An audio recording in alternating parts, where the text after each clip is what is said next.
بسم اللہ الرحمن الرحیم۔ السلام علیکم ورحمۃ اللہ وبرکاتہ۔ پیارے دوستو، سونے کا انڈا۔ کسی گھر میں ایک عجیب و غریب ناگن رہتی تھی جو روزانہ سونے کا انڈا دیا کرتی تھی۔ گھر کا مالک مفت کے دولت ملنے پر بہت خوش تھا۔ اس نے گھر والوں کو تاکید کر رکھی تھی کہ وہ یہ بات کسی کو نہ بتائے۔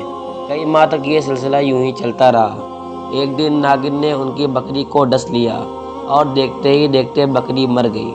گھر والوں کو بڑا غصہ آیا اور وہ ناگن کو ڈھونڈنے لگے تاکہ اسے مار سکے، مگر اس شخص نے یہ کہہ کر انہیں ٹھنڈا کر دیا کہ ہمیں ناگن سے ملنے والا سونے کا انڈا بکری کی قیمت سے کہیں زیادہ مہنگا ہے، لہٰذا پریشان ہونے کی ضرورت نہیں۔ کچھ عرصہ بعد ناگن نے ان کے پالتو گدھے کو ڈس لیا اور وہ بھی فوراً مر گیا۔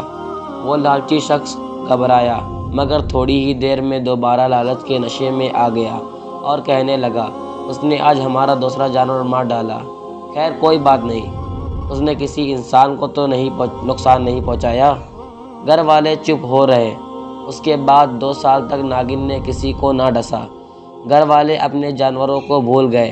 اچانک ایک دن پھر ناگن نے ان کے غلام کو ڈس لیا۔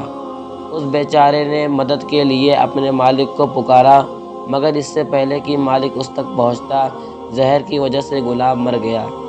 اب وہ لالچی شخص پریشان ہو کر کہنے لگا، اس ناگن کا زہر تو بہت خطرناک ہے۔ اس نے جس کو ڈسا وہ فوراً مر گیا، کہیں یہ میرے گھر والوں میں سے کسی کو نہ ڈس لے۔ وہ کئی دن اسی پریشانی میں رہا، مگر سونے کے انڈے کی چمک دمک نے ایک بار پھر اس کی آنکھوں پر پٹی باندھ دی اور یہ سوچ کر خاموش ہو گیا کہ اگرچہ ناگن کی وجہ سے ہمیں نقصان ہو رہا ہے، مگر سونے کے انڈے بھی تو مل رہے ہیں۔ کچھ ہی دنوں بعد ناگن نے اس کے بیٹے کو ڈس لیا۔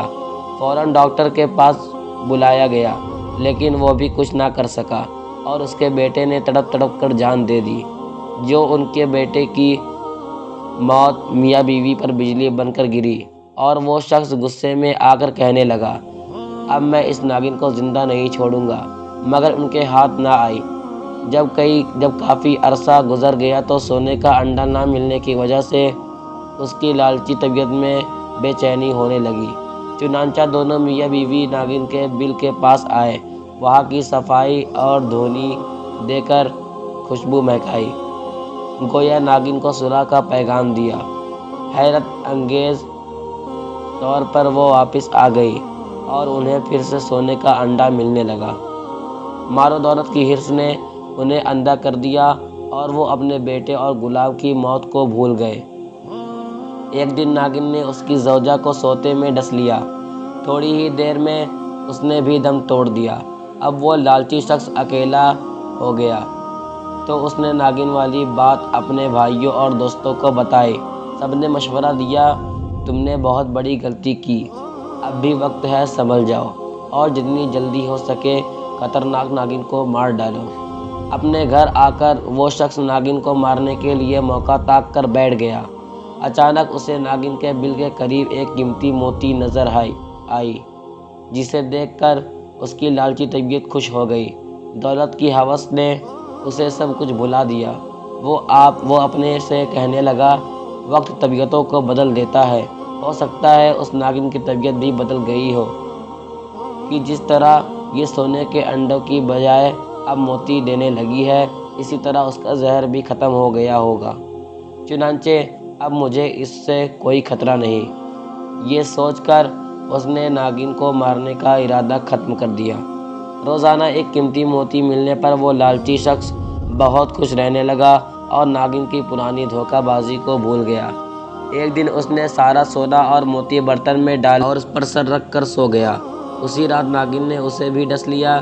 جب اس کی چیخ بلند ہوئی تو آس پاس کے لوگوں وہاں پہنچ گئے اور اس سے کہنے لگے، تم نے اسے مارنے میں سستی کی اور لالچ میں آ کر اپنی جان داؤ پر لگا دی۔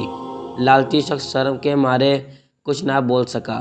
اس نے سونے سے بھرا ہوا برتن اپنے رشتہ داروں اور دوستوں کو دیتے ہوئے نہایت حسرت کے ساتھ کہا، آج کے دن میرے نزدیک اس مال کی کوئی قیمت نہیں، کیونکہ اب یہ دوسروں کا ہو جائے گا اور میں خالی ہاتھ اس دنیا سے چلا جاؤں گا۔ اور پھر کچھ ہی دیر میں وہ مر گیا۔ پیارے پیارے اسلامی بھائیوں، آپ نے دیکھا کہ مال و دولت کی حرص نے ہنستے بستے گھر کو اجاڑ دیا۔ حریص کی نگاہ محدود ہوتی ہے، جو صرف وقتی فائدہ دیکھتی ہے، جس کی وجہ سے درست فیصلے کرنے میں ناکام رہتا ہے۔